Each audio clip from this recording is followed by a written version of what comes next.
अस्सलाम वालेकुम, welcome to my channel खाना विद चंदाना। आज मैं आपको करेले के बारे में टिप्स बताऊंगी, टिप्स एंड ट्रिक्स बताऊंगी जिससे आपके करेले जो हैं वो कभी भी कड़वे नहीं बनेंगे। तो ये टिप्स को ज़रूर फॉलो करें और ट्राई करें।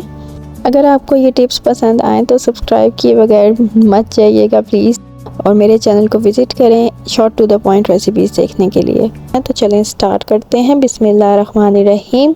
सबसे पहले ले लिए हैं जी करेले ऑब्वियसली, और इनको जो है वो हम छील लेंगे। मैं पीलर का इस्तेमाल करती हूँ, आपको जिस तरह इजी लगे आप इनको छील लें इस तरह से। अब इनके साबुत ही करेलों को हमने नमक लगाना है। नमक लगाने से क्या होता है कि करेलों की जो कड़वाहट है वो सारी निकल जाती है। तो इनको नमक लगा के हम अच्छी तरह से करेलों को जो है वो मल लेंगे।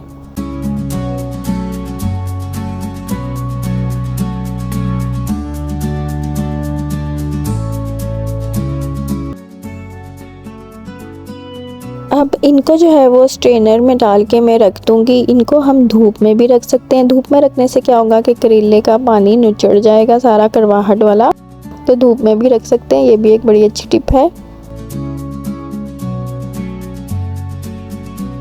अब करेलों को जी काटने की बारी आई है, तो यहाँ पे जी हमने इसको दोनों एंड से इस तरह काट के डिस्कार्ड कर देना है। बीच में से मैं इसको आधा कर लेती हूँ करेले को बिल्कुल, और इसके जो बीज हैं वो हमने निकाल लेने हैं। कुछ लोग जो हैं वो बीज भी डालते हैं, उनको पसंद होते हैं तो आप बीज डाल सकते हैं, लेकिन हम जो है वो बीज नहीं डालते, तो इसलिए मैं बीज जो है वो डिस्कार्ड कर दूँगी। बीजों की वजह से भी थोड़ा कड़वा टेस्ट आता है करेलों का, तो इन बीजों को हम इस तरह से निकाल लेंगे। अब ये करेले जो है वो हम इस तरह से रख के तो इनको कट कर लेंगे। बारीक बारीक मैं कट करती हूँ, बहुत मोटे नहीं रखती। तो इस तरह से हम इसको कट करते जाएंगे। आप ये टिप्स फॉलो करेंगे तो इंशाल्लाह जो बच्चे हैं ना, जो करेले नहीं खाते, वो भी खाने लग जाएंगे। अब इन करेलों को दोबारा से हम थोड़ा सा नमक डाल के इसको मल लेंगे तकरीबन 2 से 3 मिनट तक इस तरह से। इस पॉइंट पे जो है वो आप करेलों को फ्रीज़ भी कर सकते हैं, और जब मर्ज़ी चाहे निकाल के यूज़ कर सकते हैं। और फ्रीज़ करने से भी ये होता है कि करेलों की कड़वाहट और कम हो जाती है जब वो पानी छोड़ते हैं फ्रीज़र में जाके। तो ये भी एक टिप है। कुछ लोग जो है वो करेलों को छिलकों के साथ खाना ही पसंद करते हैं, तो उस तरह से भी बन जाते हैं। लेकिन कुछ लोग बिल्कुल पसंद नहीं करते छिलकों के साथ खाना, तो छिलकों के साथ जो है वो भी करेले जो हैं वो कड़वे नहीं बनते अगर आप उसको सही तरीके के साथ बनाएं तो। इन करेलों को एक और टिप जो है ये है, पकाने से पहले इनको फ्राई ज़रूर करें। किसी भी डिश में आपने डालना है, करेले कीमा या करेले गोश्त पकाना है या करेले चिकन में पकाना है, जिस तरह भी बनाने हैं आपने, करेलों को ज़रूर फ्राई कर लें पहले। और फ्राई करने का मतलब ये नहीं है कि आपने करेलों का पकड़ के कलर ही चेंज कर देना है।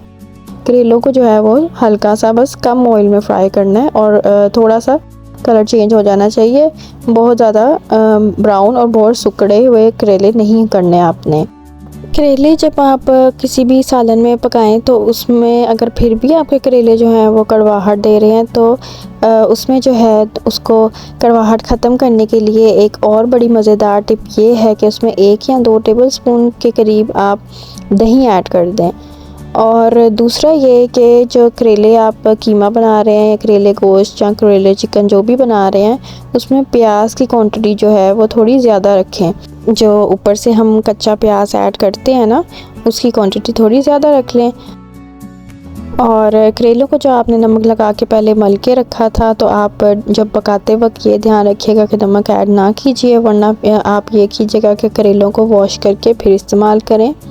कई दफ़ा मैंने ये देखा है कि लोग करेलों को उबाल लेते हैं, तो मुझे तो ये तरीका बिल्कुल समझ नहीं आता कि करेलों को पानी में डाल के उबालने वाला।